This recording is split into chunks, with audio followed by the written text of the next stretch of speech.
Okay, we're going to start with the nation. Government begins disbursement of 50 billion naira grants to small firms. Banks await CBN's decision on submitted recapitalization plans. Southeast Development Commission will address 50 years of neglect, says Kalu. Why UK stopped students from bringing families by envoy. Vice President Shettima in Texas for US-Africa Business Summit. Zenith Bank's gross 781 billion in first quarter. Edu charting course for fiscal stability, economic prosperity, and Lagos government reassures residents of their safety. Okay, which story are we starting with? Let's start with banks and their recapitalization, yes. So the Central Bank of Nigeria is currently scrutinizing recapitalization plans of banks with a view to determining the appropriateness of their plans in line with the overall objectives, timelines, and general market dynamics. The Apex Bank had given banks up till April 30, 2024 to submit their recapitalization plans, which should detail step-by-step activities, transactional details, instruments, and other options for meeting the new minimum capital base for their respective license category. The plans cover the 2-year compliance period, which is ending March 31, 2026.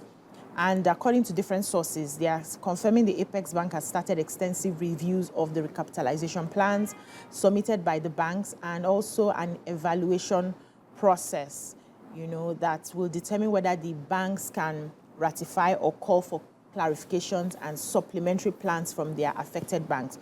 So the CBN recapitalization framework gives bank 3 broad options of injection of new equity capital, mergers and acquisitions, and upgrade or downgrade of license authorization. So in the following weeks, we'll see how some of these banks will be able to, pull funds together if they need to, and then increase their capital base to get to the threshold that the CBN had given them.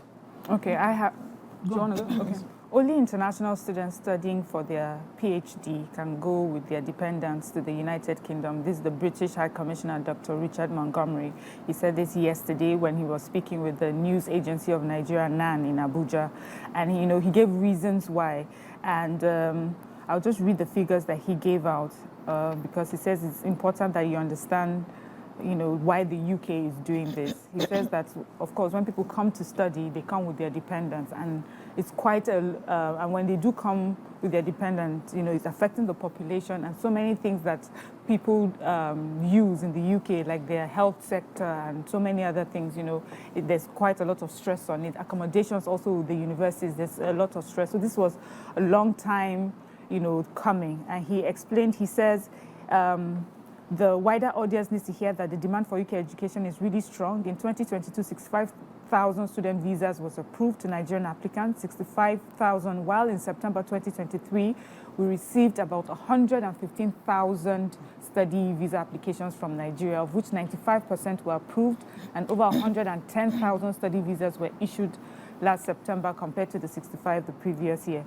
So he says he is happy and proud that, the United Kingdom, they have one of the best educational system in the world. They have 17 out of 100, the 100 best universities, in the UK. So they love the demand, but definitely when coming with dependents, it puts pressure on their country and so many of the infrastructure and services that they provide. And so that's why they're limiting it now to those who are doing like a longer degree course or longer PhD. Study course like the PhD. So it's not, we don't like Nigerians, it's just we need to protect ourselves first. It's not sustainable for us to have everyone come to our country. All right, so go ahead.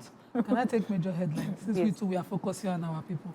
So this, the Minister for Trade and Investment, I hope I got her ministry, Minister for Industry, Trade and Investment, Dr. Doris Uzoka Anite, confirmed that the federal government has started disbursing 50,000 naira grant to nano businesses, targeting 1 million businesses across businesses across the 774 local government areas of the country. And they said that already 200,000 of these small businesses, business owners have already received their 50,000. They received an application of about 3.6 million businesses in total, from where they picked, and downsized to 1 million. So they've given about 200,000 of them, and they're looking at finishing up the remaining 800,000 businesses by the 31st of May, which will close that period. Also, the minister said that there's a 50 billion available in the 2024 budget for this purpose. President Bola Ahmed Tinubu has also directed that manufacturers be given $1 billion single-digit interest loan. 75 manufacturing firms across the country will be given $1 billion single-digit interest loan to help reflate their business. This I'm happy about because, you know, it will increase employment, you increase money flow and all of that, and businesses will pick up again.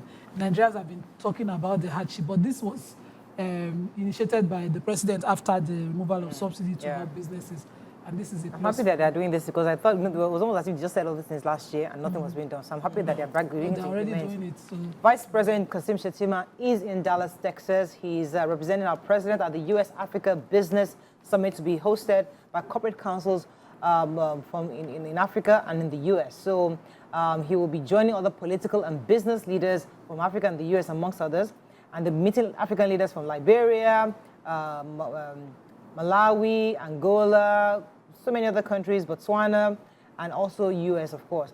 According to the statement by the Special Advisor on Media and Communications, Stanley Nkocha, said Shettima is billed to speak at the various sessions. It's also going to be chairing a few other sessions that is Invest in Africa, Invest in Nigeria specifically, and attend other meetings and engagements on the sidelines of the summit. So it's part of the efforts to get investors to come into Nigeria. Moving on quickly now to the Punch. Lagos-Calabar Highway, telcos fear shutdown as construction threatens cables. NDLEA seizes 4,752 kg cannabis concealed in Abuja gas tanker. Foreign scholars lament 11-month unpaid allowances and face ejection. 80% of Lekki buildings have no approval, says Lagos State government. Major marketers demand more fuel as depot stock drops.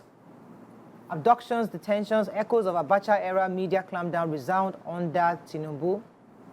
Dangote, Unilever, 5 others cut 1,281 jobs in 1 year, says reports. Tinubu to get ministers' Q1 assessment report, and 9 banks earmarked 383 billion naira for legal dispute claims. Okay, which story? NDLEA, so operatives of NDLEA said they have intercepted 511 jumbo sacks of cannabis sativa weighing 4,752 kilograms. It was concealed in a gas tank compartment of a truck along the Abuja highway. They said that they were on a stop and search operation along the Abuja Abaji highway on Wednesday, May 1st, when this was intercepted, and they found the consignment.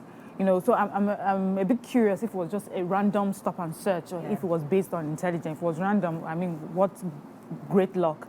So the people who were involved, 4 suspects, Efe Abel Mikel, 39, Ebigide Cyril, 29, AJC Monday, 41, and Friday Benson Chukwu, 39, have been arrested in connection with the seizure.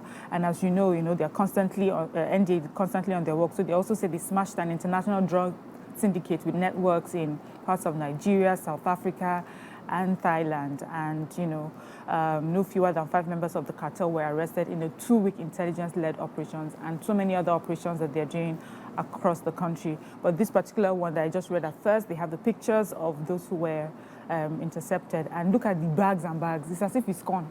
Bags and bags of drugs. Let's go on a short break now. We'll come back and continue with our reviews. Stay with us. We'll be right back.